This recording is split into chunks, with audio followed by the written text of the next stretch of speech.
प्राकृतिक वनस्पति एवं वन संसाधन, natural vegetation and forest resources. परिचय, इंट्रोडक्शन। प्राकृतिक वनस्पति से तात्पर्य उन पौधों से है जो मानव की सहायता के बिना अपने आप वन्य अथवा प्राकृतिक अवस्था में उगते हैं, अर्थात विभिन्न पर्यावरणीय तथा पारितंत्रीय परिवेश में जो कुछ भी प्राकृतिक रूप से उगता है उसे प्राकृतिक वनस्पति कहते हैं। यह वातावरण के नियामक होते हैं। भारत में जलवायु एवं मृदा अत्यंत विविधतापूर्ण होने के कारण उष्णकटिबंधीय वनों से लेकर टुंड्रा प्रदेश तक की वनस्पतियां पाई जाती हैं। भारत में न तो धरातलीय स्वरूप में समानता है और न ही जलवायविक दशाओं में, इसलिए यहाँ प्राकृतिक वनस्पति में भी पर्याप्त विविधता मिलती है। वानस्पतिक संपदा की उपलब्धता की दृष्टि से भारत अत्यंत समृद्ध देश है। यहाँ पेड़ पौधों की अनुमानतः 45,000 प्रजातियां पाई जाती हैं, जिनमें से लगभग 35% प्रजातियां देशी हैं और ये विश्व में अन्यत्र कहीं नहीं मिलती। देश की वनस्पति में न केवल फूलों फलों वाले बड़े वृक्ष हैं, अपितु बिना फल फूल वाले पेड़ पौधों की भी उपलब्धता है, जैसे फन, लिववत, शैवाल, फफूंदी आदि। प्राकृतिक वनस्पतियों को प्रभावित करने वाले कारक। प्राकृतिक वनस्पति के विकास में कई कारकों का योगदान होता है जो वनस्पति के स्वरूप एवं प्रवृत्ति को निर्धारित करते हैं। इन कारकों का विवरण निम्नानुसार है। तापमान। एक पौधे को अपने विकास के लिए कम से कम 6 डिग्री सेल्सियस मासिक औसत तापमान की आवश्यकता होती है। इससे कम तापमान पर पौधे नहीं पनप सकते। इसी तरह उच्च तापमान से अधिक जल के ह्रास होने पर भी पौधे मुरझा सकते हैं। तापमान की भिन्नता वनस्पतियों के आकार प्रकार में भी परिवर्तन का कारण बनती है। अरुणाचल प्रदेश व असम की वनस्पतियों में स्वरूपगत भिन्नता को तापमान के संदर्भ में देखा जा सकता है। दोनों राज्यों में वर्षा की मात्रा उच्च रहती है, किंतु अरुणाचल प्रदेश में निम्न तापमान रहने के कारण वहां की वनस्पति का आकार प्रकार असम की वनस्पतियों से अलग प्रकार का है। वर्षा। यह वनस्पतियों के विकास में एक महत्वपूर्ण कारक है। विभिन्न पौधों हेतु वर्षा की भिन्न भिन्न मात्रा की आवश्यकता होती है। अधिक वर्षा वाले क्षेत्रों में कम वर्षों वाले क्षेत्रों से अलग प्रकार की वनस्पतियों का विकास होता है। मिट्टी के प्रकार व उसकी गुणवत्ता का भी वनस्पति पर पर्याप्त प्रभाव पड़ता है। भारत में बांगर मिट्टी के क्षेत्रों की वनस्पति खादर मिट्टी के क्षेत्रों की वनस्पति से भिन्न होती है। इसी प्रकार रेतीली मिट्टी में अलग प्रकार की वनस्पति एवं पहाड़ी मिट्टी में अलग प्रकार की वनस्पति का विकास होता है। धरातलीय स्वरूप भी वनस्पतियों को प्रभावित करता है। ऊंचाई बढ़ने पर वनस्पतियों के प्रकार में भी परिवर्तन देखने को मिलता है। हिमालय के पर्वतीय क्षेत्र में वर्षा की मात्रा का वनस्पति पर कोई महत्वपूर्ण प्रभाव दृष्टिगोचर नहीं होता। यहाँ ऊंचाई तथा तापमान ने वनस्पति प्रदेश निर्धारित किए हैं। जलवायु और धरातलीय स्वरूप में अंतर होने के कारण ही भारत में उष्ण और शीतोष्ण कटिबंधीय दोनों ही प्रकार की वनस्पति मिलती है। सूर्य का प्रकाश पौधों की वृद्धि में अत्यंत महत्वपूर्ण भूमिका निभाता है। प्रकाश संश्लेषण की प्रक्रिया हेतु यह आवश्यक है। अधिक सूर्यातप प्राप्त करने वाली वनस्पतियों एवं कम सूर्यातप प्राप्त करने वाली वनस्पतियों के स्वरूप में भी स्पष्ट अंतर दिखाई देता है। भारत में प्राकृतिक वनस्पति का वर्गीकरण। भारत में पाए जाने वाले वनस्पतियों को निम्नलिखित भागों में बांटा जा सकता है। उष्णकटिबंधीय सदाबहार वनस्पतियां। ये वनस्पतियां उन भागों में पाए जाते हैं जहां वर्षा का औसत 200 सेमी अथवा इससे अधिक वार्षिक औसत तापमान 28 डिग्री सेल्सियस के लगभग एवं वायु में आर्द्रता की मात्रा 70% से अधिक होती है।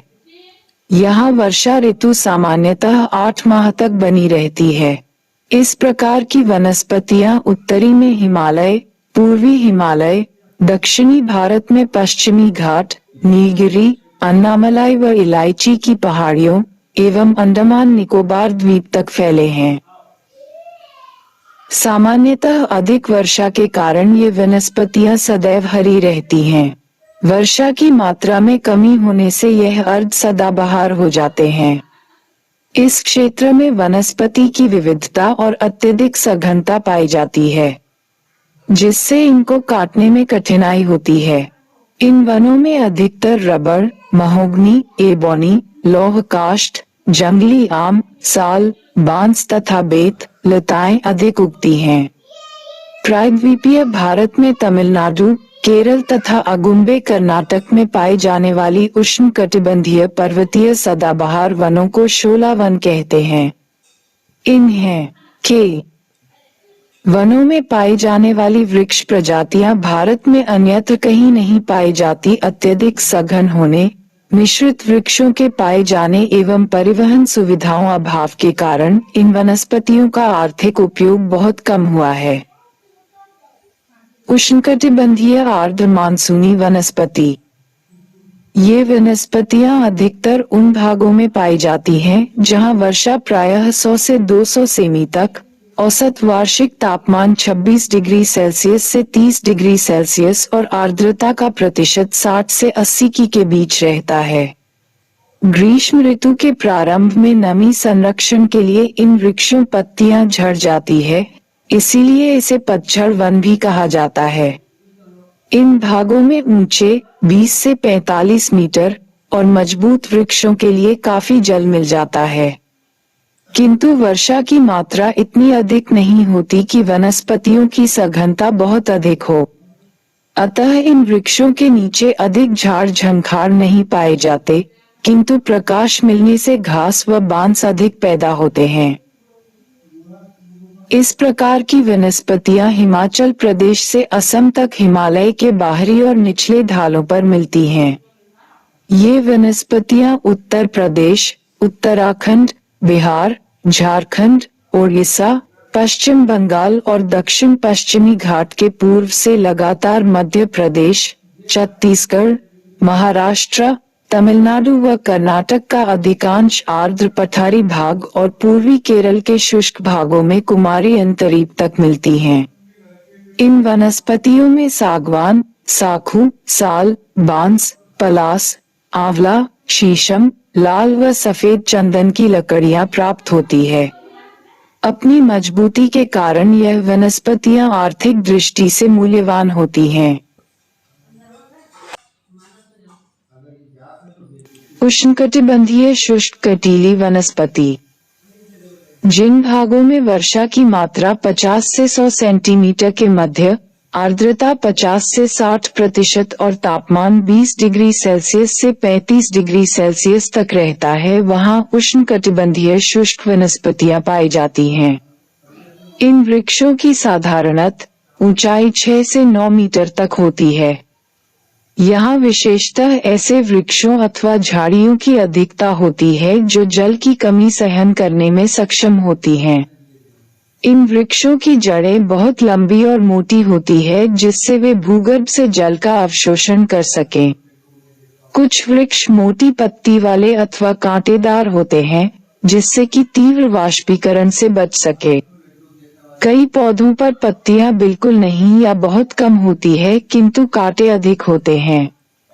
सूर्य की तेज किरणें कांटों की नोक द्वारा जल की बहुत ही कम मात्रा को उड़ा पाती हैं, तथा इन कांटों के कारण वह पशुओं के खाए जाने से भी बच जाते हैं। जिन भागों में वर्षा 30 सेंटीमीटर से 45 सेंटीमीटर के मध्य होती है, वहां पर कटीली झाड़ियां, खेजड़ा, बबूल, केर, आंवला, रीठा, कुमठा, थुहर, आक, खजूर, बड़, पीपल आदि दूर दूर बिखरे हुए पाए जा सकते हैं। उत्तरी भारत में इस प्रकार की वनस्पति दक्षिणी पश्चिमी पंजाब, हरियाणा, राजस्थान, दक्षिणी और पश्चिमी उत्तर प्रदेश में पाई जाती हैं। दक्षिणी प्रायद्वीप के शुष्क भागों में आंध्र प्रदेश, कर्नाटक, गुजरात, महाराष्ट्र के आंतरिक भागों में भी इसी प्रकार की वनस्पतियां पाई जाती हैं।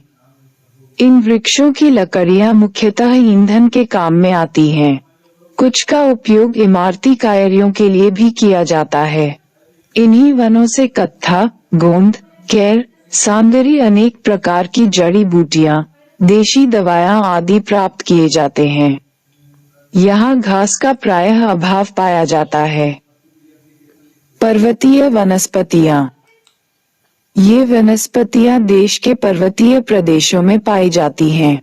भौगोलिक दृष्टि से इन्हें उत्तरी या हिमालयी वनस्पतियां तथा दक्षिणी या प्रायद्वीपीय वनस्पतियों के रूप में वर्गीकृत किया जा सकता है। उत्तरी अथवा हिमालयी वनस्पति। ये वनस्पतियां हिमालय पर्वत के दक्षिणी ढलानों पर पाई जाती हैं। पूर्वी हिमालय के कर्क रेखा एवं समुद्र तट से अधिक पास होने के कारण यहाँ वार्षिक वर्षा का औसत पश्चिमी हिमालय की अपेक्षा अधिक है। फलस्वरूप पूर्वी हिमालय में इन वनस्पतियों की सघनता अधिक होती है। हिमालय का पश्चिमी भाग न केवल कर्क रेखा से अधिक उत्तर है, बल्कि यहाँ महाद्वीपीय जलवायु का भी प्रभाव है, जिससे इस भाग में वर्षा की मात्रा भी कम है। इसीलिए इन दोनों भागों की वनस्पति की पैटियों की ऊंचाई एवं सघनता में अंतर देखने को मिलता है। वस्तुतः हिमालय क्षेत्र में बढ़ती ऊंचाई के साथ उष्णकटिबंधीय वनस्पति से लेकर अल्पाइन प्रकार की वनस्पति का अनुक्रम मिलता है। इनमें चौड़ी एवं शंक्वाकार पत्ती वाले वृक्षों ओक, लारेल, चेस्टनट, चीड़, फर, स्प्रूस, देवदार, चिनार, अखरोट आदि की बहुतायत है। 3000 मीटर से 4000 मीटर की ऊंचाई पर सिल्वर फर, जूनिपर, चीड़, बच एवं रोडोडेंड्रोन आदि के वृक्ष पाए जाते हैं। हिमरेखा के निकट पहुंचने पर इन वृक्षों का विकास रुक जाता है और इनमें गांठें पड़ने लग जाती हैं। दक्षिणी या प्रायद्वीपीय वनस्पतियां देश के प्रायद्वीपीय भाग में।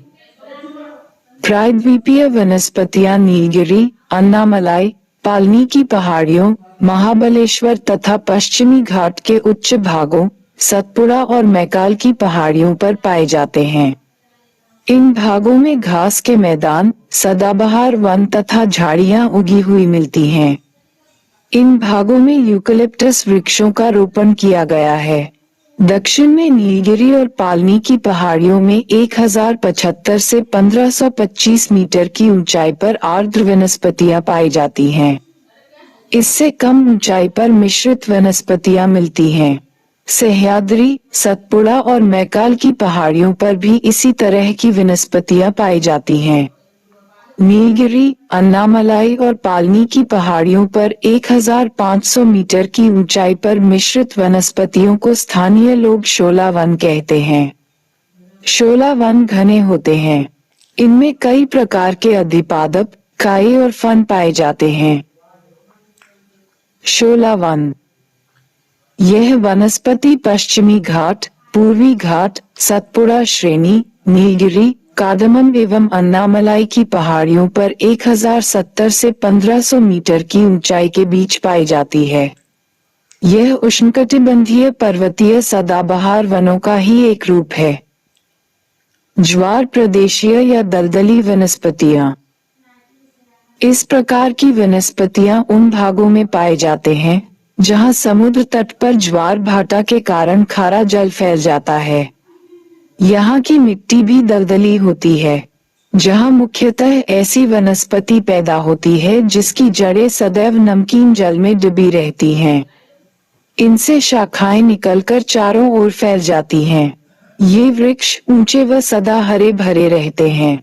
इसमें मुख्यतः हरोटोरिया, नारियल, ताड़, बेत, बांस, सरप्लोस, रोजोफेरोरा, सोनेरिटा, फानिक्स, सुंदरी आदि किस्म की वनस्पति पाई जाती है। भारत में यह वनस्पतियां मुख्यतः पूर्वी तट पर गंगा के डेल्टा, तमिलनाडु और आंध्र प्रदेश के तटवर्ती जिलों और महानदी, कृष्णा, गोदावरी आदि नदियों के डेल्टा में मिलते हैं। सुंदर वन में सुंदरी नामक वृक्षों की बहुतायत होती है। इसकी लकड़ी नावें बनाने के लिए काम में लाई जाती हैं। यहाँ के नाविकों की बस्तियां भी इन्हीं वृक्षों से बनाई जाती है। नदी तट की वनस्पतियां। वर्षा ऋतु में नदियों की बाढ़ का जल नदियों के दोनों किनारों पर जहां तक फैल जाता है वहां ये वृक्ष उग जाते हैं। जो वृक्ष नदी तटों के निकट होते हैं वे अपनी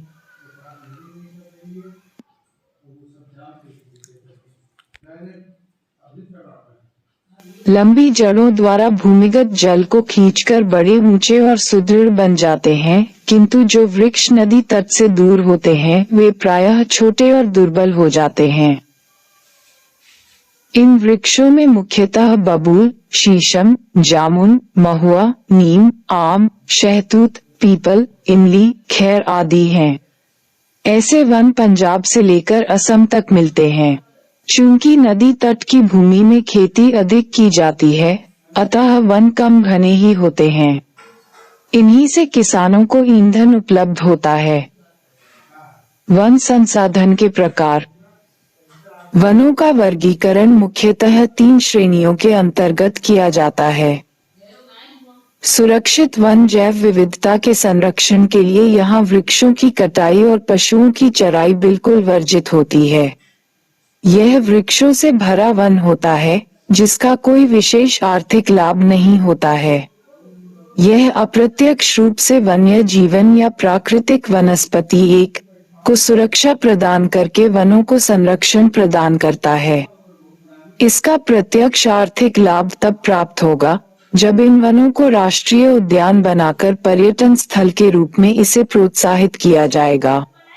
सुरक्षित वन वैज्ञानिक अनुसंधान के लिए अत्यधिक महत्वपूर्ण होते हैं। व्यापारिक वन यहाँ लाइसेंस प्राप्त लोगों को वृक्ष की कटाई एवं पशुओं को चराने का अधिकार होता है। इस प्रकार के वन क्षेत्र को बहुत कीमती माना जाता है। उष्णकटिबंधीय क्षेत्रों जैसे मलेशिया में इस प्रकार के वन प्रमुख स्थान रखते हैं, क्योंकि यहाँ उच्च स्थानों पर खेती द्वारा मिट्टी को नुकसान पहुँचाया है। साथ ही उत्तरी कनाडा के ठंडे व कम जनसंख्या वाले क्षेत्रों में ऐसे वन होते हैं। 3. नवीनतम वन। इस प्रकार के वनों के अंतर्गत मिट्टी की सुरक्षा और काटे हुए क्षेत्रों को फिर से बसाने के कार्य किए जाते हैं। इस प्रकार का वन विभिन्न कार्यक्रमों और अनुसंधानों के पश्चात बनाया जाता है, जिसमें भूमि अपर्दन, तापमान आदि का विशेष ध्यान रखते हुए उसके अनुसार वृक्षारोपण किया जाता है।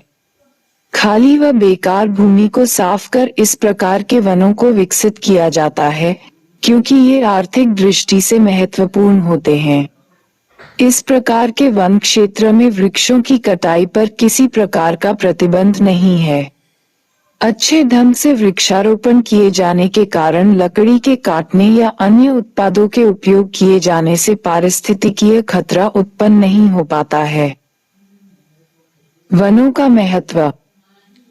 किसी भी देश के आर्थिक, सामाजिक तथा पर्यावरणीय विकास में वनों का महत्वपूर्ण स्थान है। वनों से होने वाले लाभ अत्यंत विविधतापूर्ण है और मनुष्य की अधिकांश आवश्यकताओं की पूर्ति करते हैं। प्रत्यक्ष लाभ के अंतर्गत वनों से हमें ईंधन के लिए पर्याप्त लकड़ी प्राप्त होती है। इसके अतिरिक्त साल, सागवान, देवदार आदि के वृक्षों की लकड़ियां फर्नीचर, कृषि व मशीनरी औजार, मकान तथा रेलवे में उपयोग की दृष्टि से व्यापक आर्थिक महत्व की है। अधिकांश उद्योगों जैसे कागज, दिया सलाई, कत्था, रबड़, कृत्रिम रेशम आदि के लिए कच्चे माल की प्राप्ति भी वनों से ही की जाती है। पशुओं के लिए व्यापक चारागाह का निर्माण वनों द्वारा ही संभव होता है।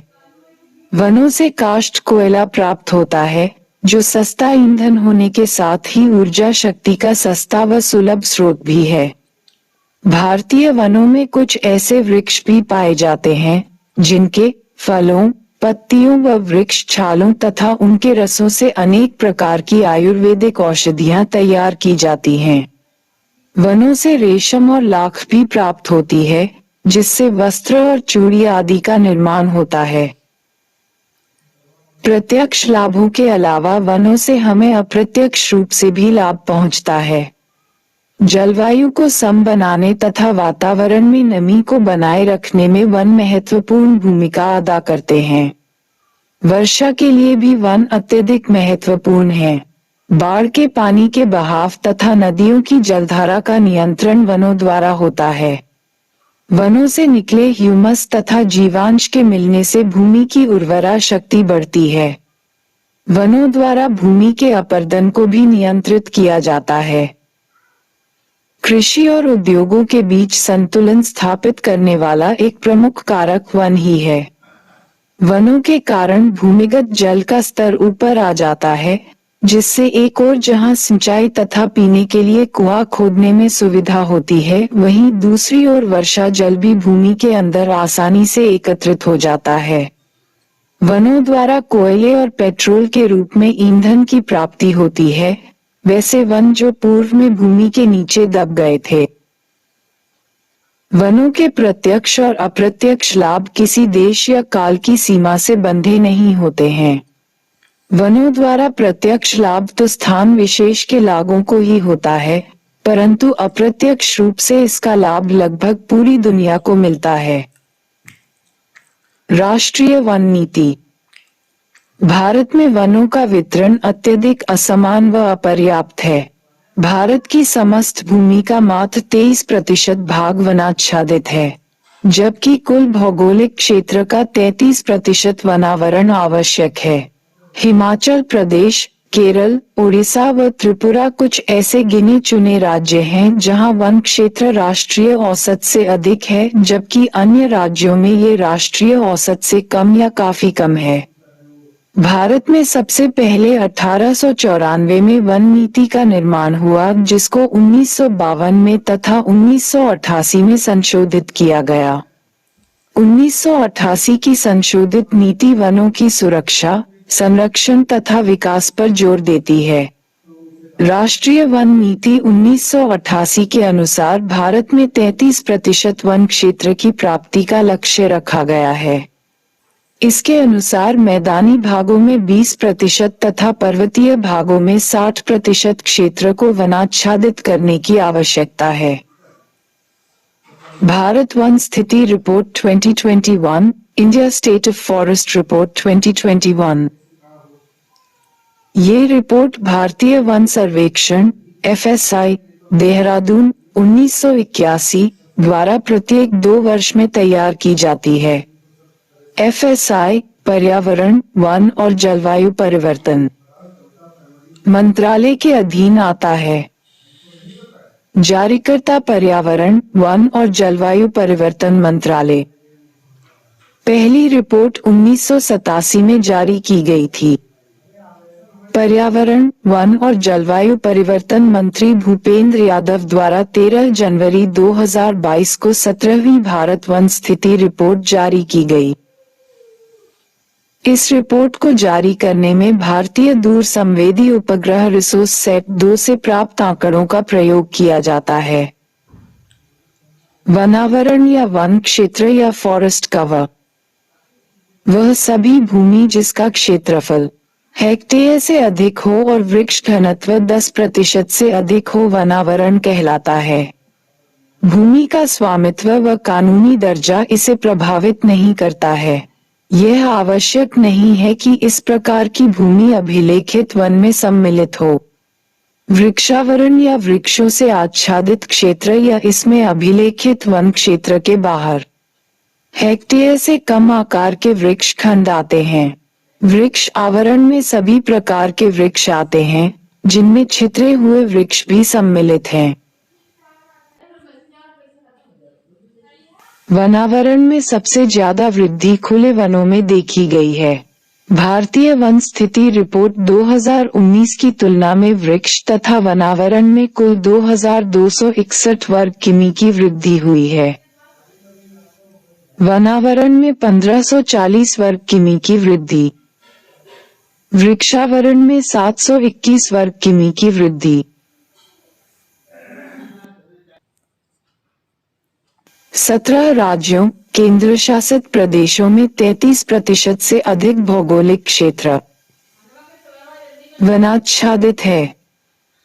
इन राज्यों और केंद्र शासित प्रदेशों में से 5 राज्यों, केंद्र शासित प्रदेशों जैसे लक्षद्वीप, मिजोरम, अंडमान एवं निकोबार द्वीप समूह, अरुणाचल प्रदेश और मेघालय में 75% से अधिक वन क्षेत्र हैं, जबकि 12 राज्यों, केंद्र शासित प्रदेशों अर्थात मणिपुर, नागालैंड, त्रिपुरा, गोवा, केरल, सिक्किम, उत्तराखंड, छत्तीसगढ़, दादरा एवं नगर हवेली और दमन एवं दीव, असम, उड़ीसा में वन क्षेत्र 33% से 75% के बीच है।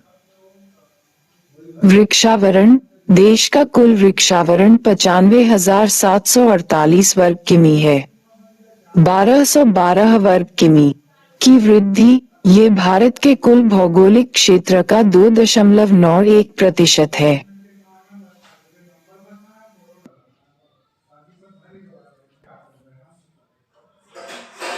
वनों से बाहर वृक्षों ट्री आउटसाइड फॉरेस्ट (TOF) का विस्तार। देश में वनों के बाहर वृक्षों का विस्तार 29.29 मिलियन हेक्टेयर है, जो भारत के कुल वन व वृक्षावरण का 36.18% है। मैंग्रोव वन समुद्र के आसपास का वन क्षेत्र कुल 4,992 वर्ग किमी, देश के भौगोलिक क्षेत्रफल का 0.15%। इसमें 17 वर्ग किमी की वृद्धि हुई है। मैंग्रोव आवरण में सर्वाधिक वृद्धि वाले राज्य: 1. ओडिशा 8 वर्ग किमी की वृद्धि। 2. महाराष्ट्र 4 वर्ग किमी की वृद्धि। 3. कर्नाटक 3 वर्ग किमी की वृद्धि।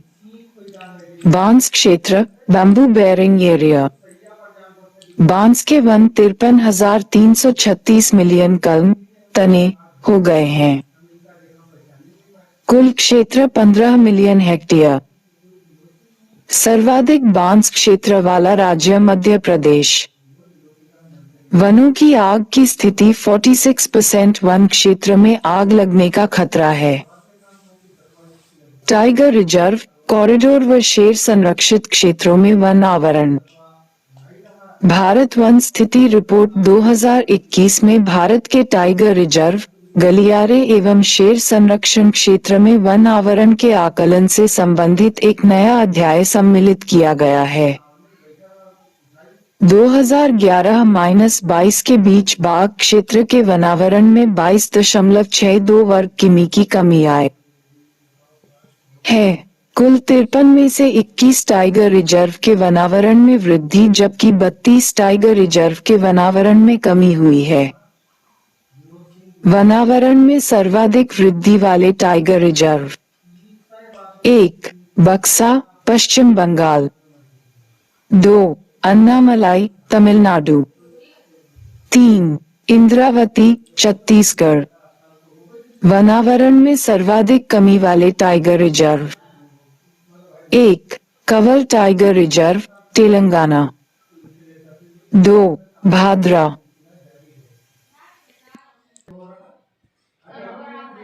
3. सुंदरबन। भारत का नवीनतम 53वां टाइगर रिजर्व गुरु घासीदास राष्ट्रीय उद्यान, छत्तीसगढ़। विस्तार की दृष्टि से सबसे बड़ा टाइगर रिजर्व नागार्जुन सागर श्रीशैलम, आंध्र प्रदेश। सबसे छोटा tiger reserve bore tiger reserve, Maharashtra. Carbon stock: कुल कार्बन स्टॉक 7,204 मिलियन टन अनुमानित है। 2019 के अंतिम आकलन की तुलना में देश के कार्बन स्टॉक में 79.4 मिलियन टन की वृद्धि हुई है।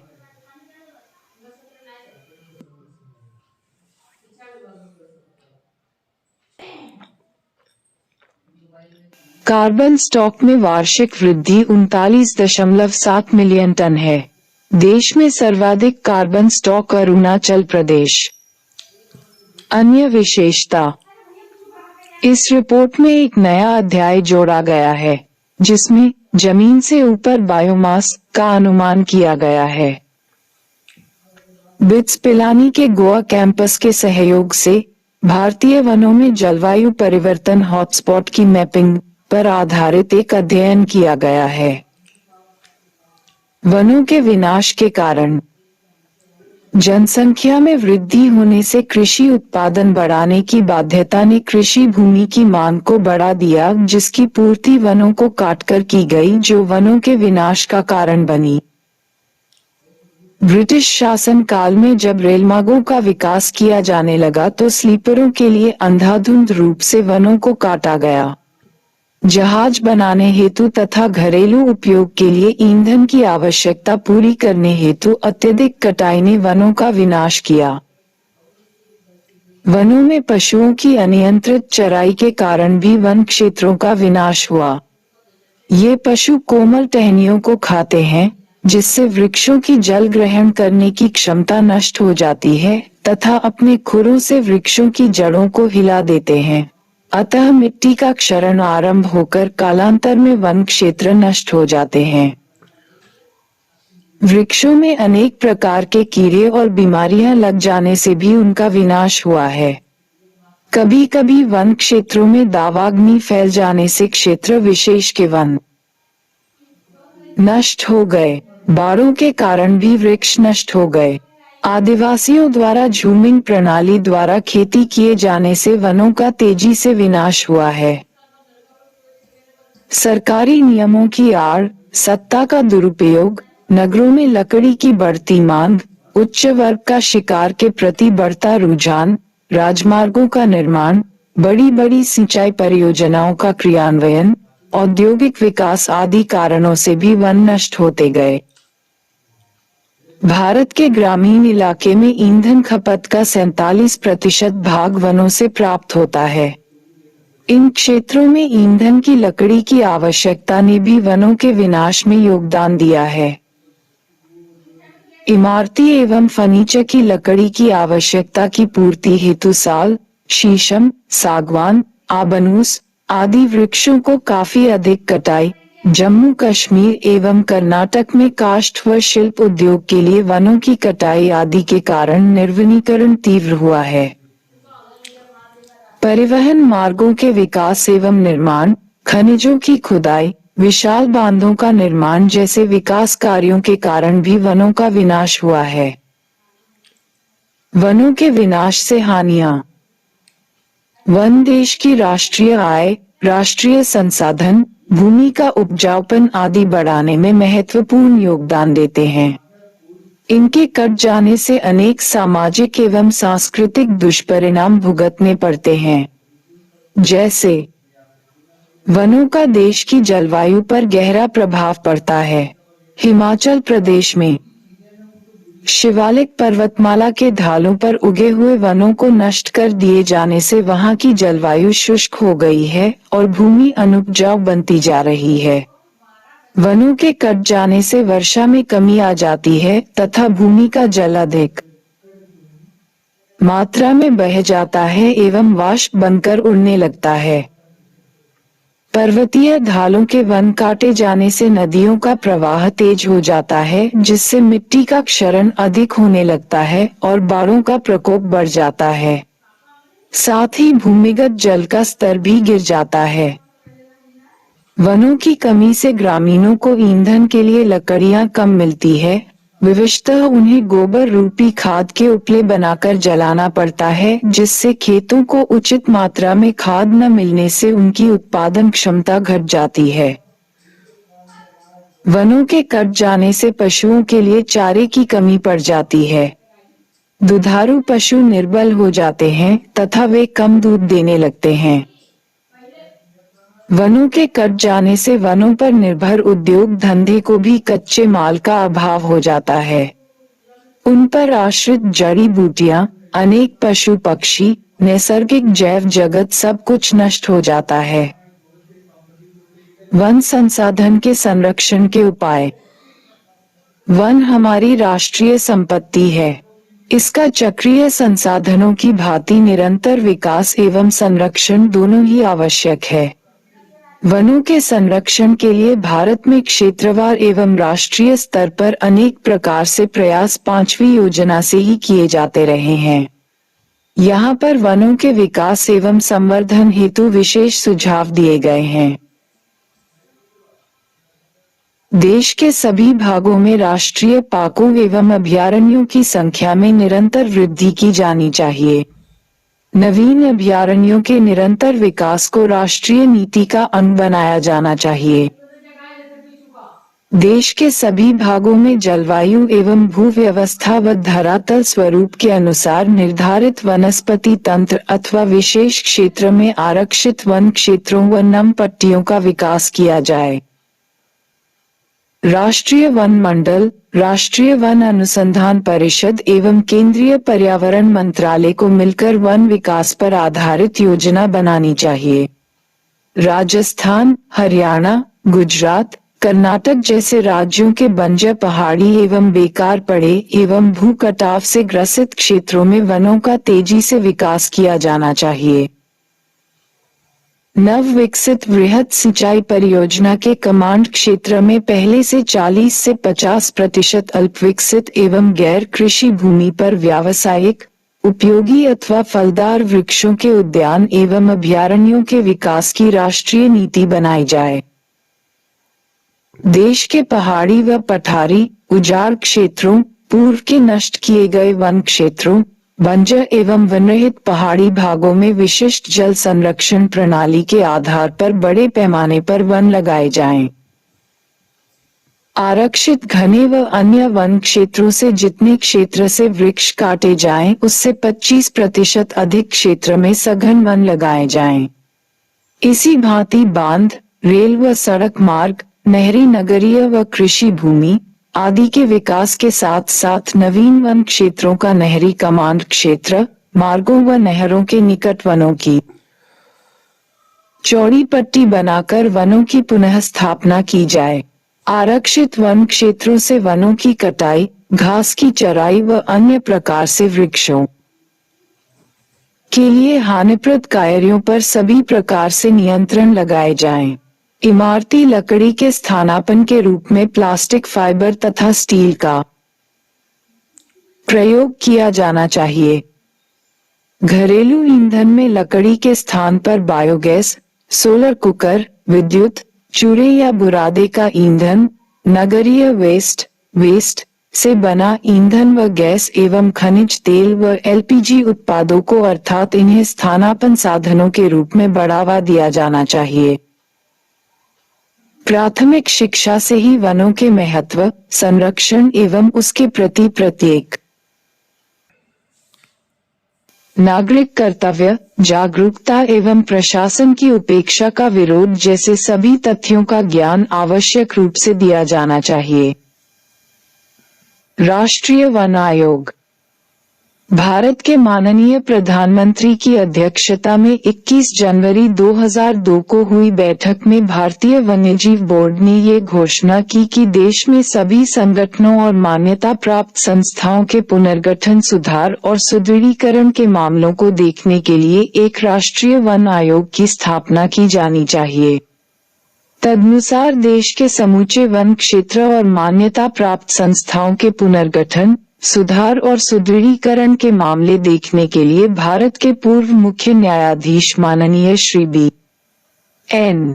कृपाल की अध्यक्षता में 7 जनवरी 2003 के संकल्प के तहत राष्ट्रीय वन आयोग की स्थापना की गई थी, जिसके विचारार्थ निम्नलिखित विषय आते हैं: मौजूदा नीति, कानूनी ढांचे तथा उनके प्रभावों की परिस्थिति, आर्थिक, सामाजिक और सांस्कृतिक दृष्टिकोण से सही ढंग से समीक्षा व मूल्यांकन करना, जन समुदाय की उभरती आवश्यकताओं को पूरा करने के लिए अखिल भारतीय स्तर पर तथा राज्य स्तर पर वन प्रशासन और वानिकी संस्थाओं की ताजा स्थिति की जांच करना, ऐसी सिफारिशें देना जिनमें सतत वन और वन्य जीव प्रबंधन तथा पारिस्थितिकीय सुरक्षा के लिए विशिष्ट नीतिगत विकल्प झलकते हों।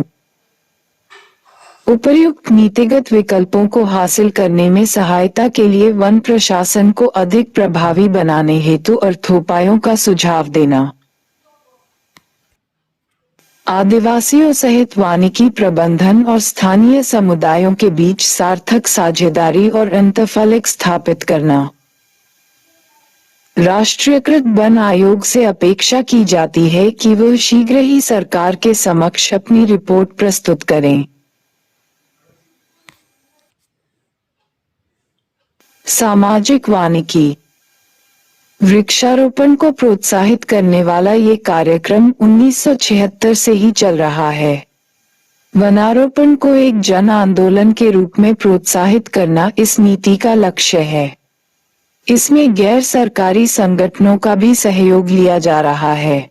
इस कार्यक्रम का उद्देश्य वन क्षेत्र का विकास, ईंधन व चारे की आपूर्ति, उद्योगों के लिए कच्चा माल उपलब्ध कराना तथा वनारोपण द्वारा ग्रामीण क्षेत्रों में रोजगार के अवसर उत्पन्न करना है। सामाजिक वानिकी के निम्नलिखित 3 तत्व हैं। 1. कृषि वानिकी। किसानों को मुफ्त बीज व छोटे पौधे देकर अपने खेतों में वृक्षारोपण हेतु प्रोत्साहित किया जाता है।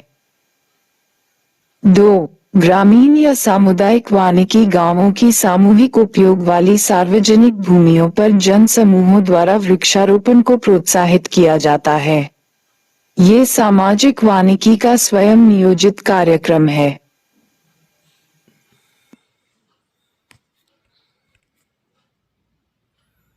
3. शहरी या सार्वजनिक वानिकी। सड़कों, नहरों, टैंकों तथा अन्य सार्वजनिक भूमियों पर वन विभाग द्वारा तेजी से बढ़ने वाले पौधों को लगाया जाना। कनाडा तथा स्वीडन के तकनीकी सहयोग से चलाया जाने वाला ये कार्यक्रम पूर्णतः केंद्र नियोजित है। इसे वित्तीय सहयोग विश्व बैंक से मिलता है। वर्तमान समय में इस कार्यक्रम के अंतर्गत सबसे अधिक सफलता कृषि वानिकी को ही मिल सकी है। सामाजिक वानिकी के अधिक सफल नहीं होने का मुख्य कारण जन भागीदारी व जन सूचना का अभाव रहे हैं। यूकलिप्टस जैसे पारिस्थितिक आतंकवादी पौधों का चयन भी इस कार्यक्रम की असफलता का कारण रहा है, क्योंकि इससे अन्य पौधों का विकास रुक जाता था। अभी भी जन भागीदारी बढ़ाने, भूमिहीनों व जनजातियों को शामिल करने तथा पर्यावरण संरक्षण, मृदा संवर्धन व जल संरक्षण के लिए इस दिशा में काफी कुछ प्रयास किए जाने की आवश्यकता है। आर्द्र भूमि। जलग्रस्त भूमि वैसे दलदली या पानी वाले क्षेत्र हैं जहां सालों भर या साल के एक हिस्से में प्राकृतिक या कृत्रिम रूप से शांत या बहता हुआ मीठा या खारा पानी वाला ऐसा जलजमाव क्षेत्र हो जिसकी गहराई 6 मीटर से अधिक नहीं हो। अधिकांश जलग्रस्त भूमि प्रत्यक्ष या अप्रत्यक्ष रूप से गंगा, ब्रह्मपुत्र, नर्मदा, कावेरी, ताप्ती, गोदावरी आदि जैसी बड़ी नदियों से जुड़ी हुई हैं। जलग्रस्त भूमि की निम्न विशेषताएं होती हैं। ये कीटों तथा पौधों की कई दुर्लभ प्रजातियों का निवास स्थान होती है। पारिस्थितिक व्यवस्था बनाए रखते हुए ये पोषक तत्वों का पुनर्निर्माण व जहरीले तत्वों को निष्क्रिय करते हैं। इसलिए इसे प्रकृति का गुर्दा भी कहा जाता है। यह अवसादों को रोककर नदियों में गाद के जमाव को कम करती है। ये बाढ़ के प्रभाव को कम करती है व मिट्टी के कटाव को रोकती है। 1971 में जलग्रस्त भूमि के संरक्षण के लिए बहुउद्देशीय समझौता हुआ था जिसे रामसर सम्मेलन, ईरान के नाम से जाना जाता है। भारत इसमें 1982 में शामिल हुआ एवं पर्यावरण व वन मंत्रालय द्वारा इनके संरक्षण हेतु 1987 से राष्ट्रीय आर्द्र या दलदली भूमि संरक्षण कार्यक्रम चलाया जा रहा है। इस कार्यक्रम के अंतर्गत 24 राज्यों में कुल 103 आर्द्र भूमियों को संरक्षण के लिए चुना गया है तथा 42 जलग्रस्त भूमियों की प्रबंध वाली योजनाएं अनुमोदित हो गई है। कोलेरू, आंध्र प्रदेश, गुला, जम्मू कश्मीर, चिल्का, ओडिशा, लोकटक, मणिपुर, भोज, मध्य प्रदेश, सांभर व पिछोला राजस्थान, अष्टमुदी केरल, हरिके व कांजली पंजाब, उज्जैनी महाराष्ट्र, रेणुका हिमाचल प्रदेश, काबर बिहार, नल सरोवर गुजरात, सुखना चंडीगढ़ प्रमुख आर्द्र भूमियां हैं।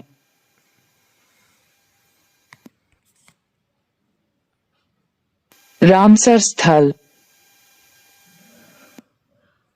संबंधित राज्य, चिल्का झील, उड़ीसा। 2. केवलादेव घना पक्षी अभयारण्य, राजस्थान, लोकतक झौल, मणिपुर, चूला झील, जम्मू कश्मीर, हरीके बराज, पंजाब, सांभर झील, राजस्थान, कंजली झील, पंजाब, रोपड़ आर्द्र भूमि, पंजाब, दीपो बील, असम, सोमोरोरी झील, लद्दाख, कोलेरू झोल, आंध्र प्रदेश, पोंग बांध झील, हिमाचल प्रदेश, अष्टमुदी झील, केरला, वेमनाड कोल आर्द्र भूमि क्षेत्र, केरल, सस्थमकोट्टा झील, केरल, भोज झील वेटलैंड, मध्य प्रदेश, वितरकणिका, वितरकणिका, भोज झील वेटलैंड, मध्य प्रदेश, भीतरकनिका, उड़ीसा, पॉइंट कैलिमेरे वन्यजीव और पक्षी अभयारण्य, तमिलनाडु, पूर्वी कोलकाता वेटलैंड, पश्चिम बंगाल, रेणुका आर्द्र भूमि, हिमाचल प्रदेश, चिंदेरिटल आर्द्र भूमि, हिमाचल प्रदेश, सुरिनसर और मानसर झील, जम्मू कश्मीर, होकेरा वेटलैंड, जम्मू कश्मीर, रुद्रसागर झील, त्रिपुरा, ऊपरी गंगा वेटलैंड, उत्तर प्रदेश, नल सरोवर पक्षी अभयारण्य,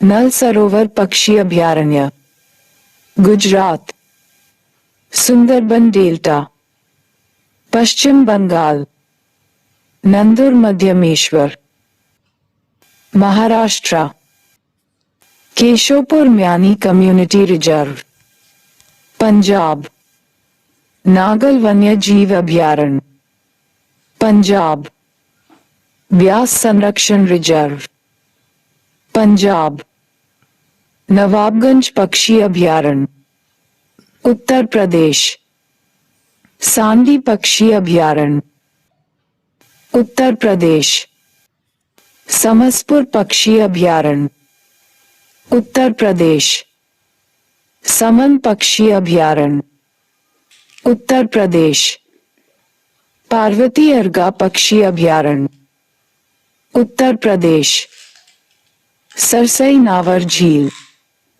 उत्तर Pradesh, Assam conservation reserve, Uttarakhand, Kabartal wetland, Bihar, Lonar झील, महाराष्ट्र, सूर सरोवर कीथम झील, उत्तर प्रदेश। सोकर आर्द्र भूमि क्षेत्र। लद्दाख। वाधवाना वेटलैंड्स। गुजरात। थोल झील अभयारण्य। गुजरात। सुल्तानपुर राष्ट्रीय उद्यान। हरियाणा। भिंडावास वन्यजीव अभयारण्य। हरियाणा। हैदरपुर वेटलैंड। उत्तर प्रदेश। खिजादिया पक्षी अभयारण्य। गुजरात। बखीरा वन्यजीव अभयारण्य। उत्तर प्रदेश। करिकली पक्षी अभयारण्य। Tamil Nadu. Pichavaram mangrove. Tamil Nadu. Pallikaranai marsh reserve forest.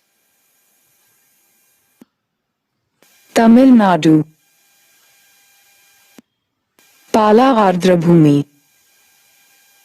Mizoram. Sakhya Sagar. Madhya Pradesh. Satkosia Ramsar. Orissa. Ranganathittu पक्षी अभयारण्य। कर्नाटक। नंदा झील। गोवा। सिरपुर आर्द्र भूमि।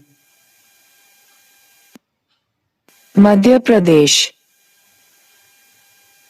कोंथमेकुलम पक्षी अभयारण्य। तमिलनाडु। मन्नार की खाड़ी। तमिलनाडु। वेम्बन्नूर वेटलैंड। तमिलनाडु। वेलोड पक्षी अभयारण्य। तमिलनाडु। वेदाथंगल पक्षी अभयारण्य। तमिलनाडु। उदयमर्थनपुरम पक्षी अभयारण्य। तमिलनाडु। टिम्पारा झील। उड़ीसा। हीराकुंड रिजर्व। उड़ीसा। एनसुपा झील। उड़ीसा। यशवंत सागर। मध्य प्रदेश। चित्रांगुडी पक्षी अभयारण्य। तमिलनाडु। सुचिंद्रम थेरूर वेटलैंड। तमिलनाडु। वडुवुर पक्षी अभयारण्य। तमिलनाडु। कांजीरकुलम पक्षी अभयारण्य। तमिलनाडु। ठाणे क्रीक। महाराष्ट्र। हाइगम वेटलैंड संरक्षण रिजर्व। जम्मू कश्मीर। शालबुग वेटलैंड संरक्षण रिजर्व। जम्मू कश्मीर। आर्द्र क्षेत्र रिपोर्ट।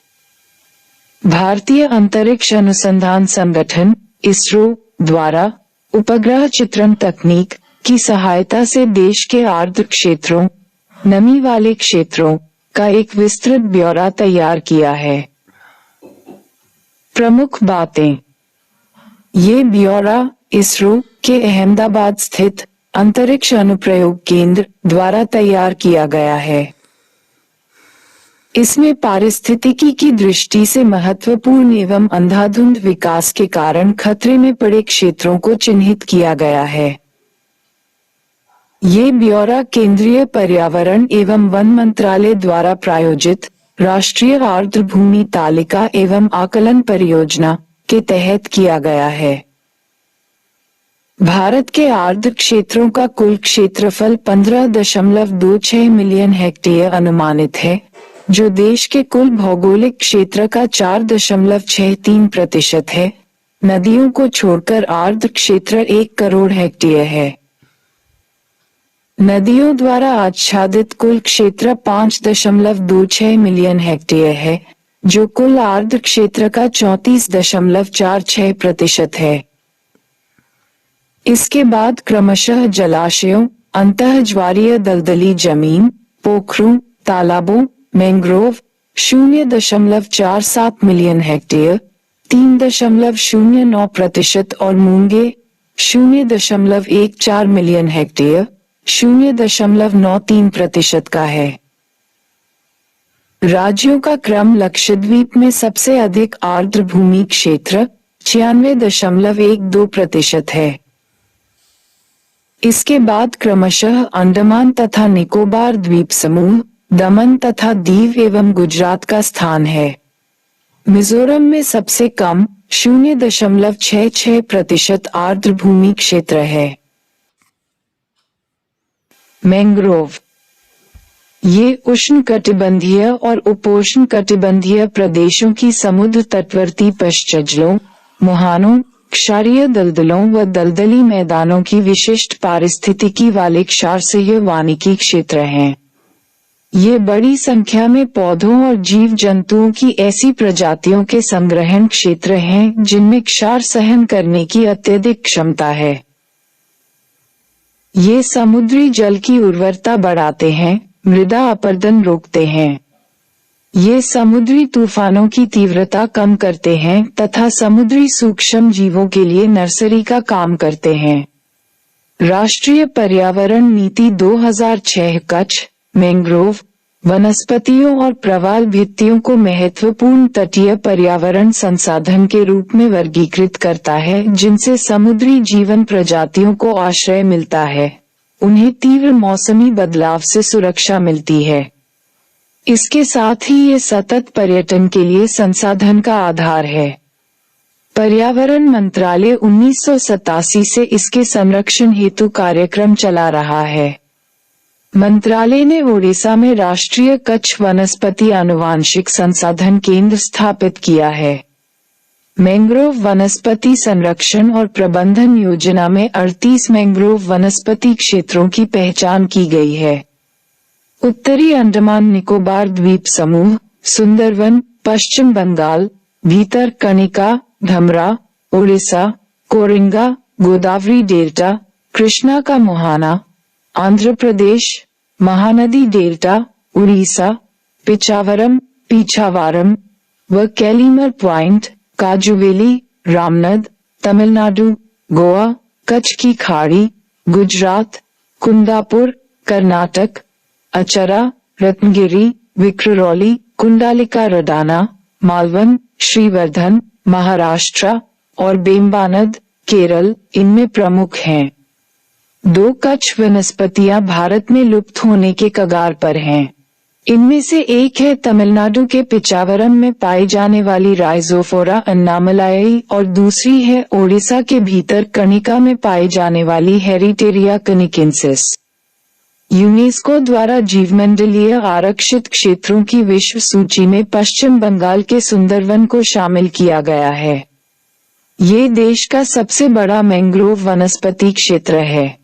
राष्ट्रीय कच्छ वनस्पति और तटीय जैव विविधता अनुसंधान संस्थान पश्चिम बंगाल के सुंदरवन में प्रस्तावित है। मोन्ट्रेक्स रिकॉर्ड, मॉन्ट्रो रिकॉर्ड। मोन्ट्रेक्स रिकॉर्ड वैसे आर्द्र भूमियों को दिया गया नाम है जो रामसर सम्मेलन में अंतर्राष्ट्रीय महत्व के हैं, जिनका वातावरणीय या पारितंत्रीय परिवर्तन हो चुका है या हो रहा है अथवा भविष्य में होने की संभावना है। भारत में इस प्रकार की भूमियों में लोकटक झील, मणिपुर की आर्द्र भूमि, केवलादेव राष्ट्रीय पार्क, राजस्थान की आर्द्र भूमि आदि हैं। जीन पूल केंद्र। वर्तमान में जैव विविधता के ह्रास के कारण विश्व में जीन पूल केंद्रों का निर्माण किया जा रहा है, जिससे कि समाप्त हो रही जैव विविधता को संरक्षित किया जा सके। जैव विविधता का संरक्षण वर्तमान समय में 2 भागों में किया जा रहा है। प्रथम, स्वास्थ्य के अंतर्गत जैव प्रजातियों को उनके मूल आवास में संरक्षित करने का प्रयास किया जाता है। द्वितीय, परिस्थानी के तहत प्रजातियों के जीवों के डीएनए को किसी विशेष स्थान पर संग्रहित कर सुरक्षित करते हैं, जिससे कि भविष्य में यदि ये प्रजातियां विलुप्त होती हैं, तो इनका प्रयोग कर पुनः जैव विविधता को बढ़ाया जा सके। भारत में राष्ट्रीय जीन बैंक की स्थापना 1996 में नई दिल्ली में की गई है। हैदराबाद में इक्रिसेट, चेन्नई में जीन बैंक व लखनऊ में डीएनए बैंक की भी स्थापना की गई है। हाल ही में नॉर्वे ने स्वेलबर्ड द्वीप पर एक अंतर्राष्ट्रीय जीन बैंक की स्थापना की है, जहां विश्व की तमाम जीवों, पेड़ पौधों आदि के जीनों को संरक्षित रखा जाएगा। वन्य जीवन। भारत की पारिस्थितिक व भौगोलिक दिशाएं अत्यंत विविधतापूर्ण हैं। इसी विविधता के कारण यहाँ अनेक प्रकार के जीव जंतु भी पाए जाते हैं। संपूर्ण विश्व में कुल जीव जंतुओं के 15 लाख ज्ञात प्रजातियों में से लगभग 75,000 प्रजातियां भारत में मिलती हैं। अफ्रीकी, यूरोपीय एवं दक्षिण पूर्वी एशियाई जैव तंत्रों के संगम पर अवस्थित होने के कारण भारत में इनमें से प्रत्येक जैव तंत्र के विचित्र प्राणी भी पाए जाते हैं। जहां लकड़बग्घा एवं चिंकारा अफ्रीकी मूल के हैं, वहीं भेड़िया, हंगुल व जंगली बकरी यूरोपीय मूल के हैं। इसी तरह दक्षिण पूर्व एशियाई जैव तंत्र के जानवरों में हाथी व हुलक गिबन प्रमुख प्राणी हैं, जो भारतीय वन्य जीवन को अत्यंत समृद्ध बनाते हैं। वन्य जीवन का संरक्षण। स्वतंत्रता प्राप्ति के बाद भारतीय संविधान में प्रकृति तथा वन्य जीवन के संरक्षण का स्पष्ट उपबंध दिया गया है। राज्य के नीति निदेशक तत्व और मूल कर्तव्य वाले अध्याय में वन्य जीवन की सुरक्षा का स्पष्ट उल्लेख किया गया है। अनुच्छेद 48 में उपबंधित है कि राज्य पर्यावरण को सुधारने तथा देश के वनों और वन्य प्राणियों को बचाने का प्रयत्न करेगा, और अनुच्छेद 51 में यह उल्लिखित है कि भारत के प्रत्येक नागरिक का ये कर्तव्य होगा कि वह अपने प्राकृतिक आवेष्टन यथा वनों, झीलों, नदियों तथा वन्य प्राणियों की रक्षा करे तथा जीवों के प्रति दया का भाव रखे। समन्वित वन सुरक्षा योजना। समन्वित वन सुरक्षा योजना के अंतर्गत 2 योजनाओं को शामिल किया गया है। पहली, मूलभूत विकास। इसके अंतर्गत वन सर्वेक्षण की कार्य योजना और सीमांकन। 2, वन सुरक्षा के लिए मूलभूत सुविधाओं का विकास। और दूसरी, जंगल की आग की रोकथाम और प्रबंधन। ये योजना 10वीं पंचवर्षीय योजना के तहत देश के सभी राज्यों तथा केंद्र शासित प्रदेशों में लागू की गई है। संरक्षण परियोजनाएं। राष्ट्रीय वन्य जीवन कार्य योजना वन्य जीवन संरक्षण के लिए कार्यनीति और कार्यक्रम की रूपरेखा प्रस्तुत करती है। पहली वन्य जीवन कार्य योजना 1983 को संशोधित करके अब नई वन्य जीवन कार्य योजना 2002-16 स्वीकृत की गई थी। भारतीय वन्य जीवन बोर्ड, जिसके अध्यक्ष प्रधानमंत्री हैं, वन्य जीवन संरक्षण की अनेक योजनाओं के क्रियान्वयन को निगरानी और निर्देशन करने वाला शीर्ष सलाहकार निकाय है। वन्य जीवन सुरक्षा अधिनियम 1972 सभी राज्यों में लागू किया जा चुका है। इस अधिनियम में वन्य जीवन संरक्षण और विलुप्त होती जा रही प्रजातियों के संरक्षण के लिए दिशा निर्देश दिए गए हैं। दुर्लभ और लुप्तप्राय प्रजातियों के व्यापार पर इस अधिनियम के तहत रोक लगा दी है। वन्य जीवन संरक्षण अधिनियम 1972 तथा अन्य कानूनों की समीक्षा के लिए एक अंतर्राज्यीय समिति गठित की गई है। जंगल की लुप्त होती जा रही जैव प्राणी व वनस्पतियों की प्रजातियों के अंतर्राष्ट्रीय व्यापार पर आयोजित सम्मेलन में हुए समझौते पर हस्ताक्षर करने वाले देशों में भारत भी है। लुप्त होती जा रही जीव प्रजातियों और उनके उत्पादों के आयात निर्यात पर कठोर नियंत्रण आदेश इस समझौते के अंतर्गत दिए गए।